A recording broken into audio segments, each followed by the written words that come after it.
天气开始伫咧反冷啊，真侪人开钱食姜母鸭、羊肉炉，确实有人念一领破面照皮，安怎教都教袂收。这台北的家扶中心呢，透过拜访，发现有真侪弱势家庭需要面皮，所以就发起无面照皮活动，希望透过众人来发挥爱心，互这家庭会当温暖过冬。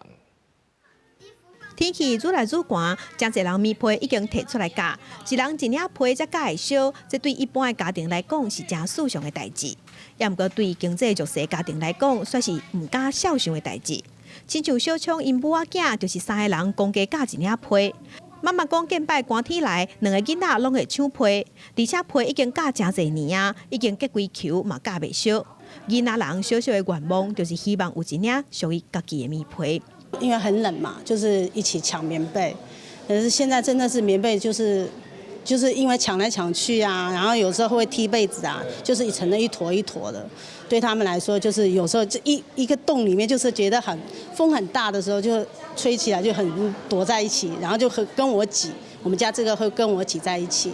台北家扶中心表示，因过去有针对家庭需求无过电火、厨啊这物件，即个无批是因为发现因服务的家庭真侪拢有批无够夹的情形，有的大人是家己衫穿较济咧，批互囡仔夹，所以希望透过各界发挥爱心，互这个家庭一寡温暖。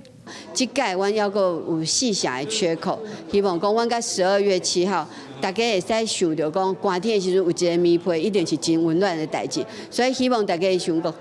来观看，互阮会使紧甲面皮无够，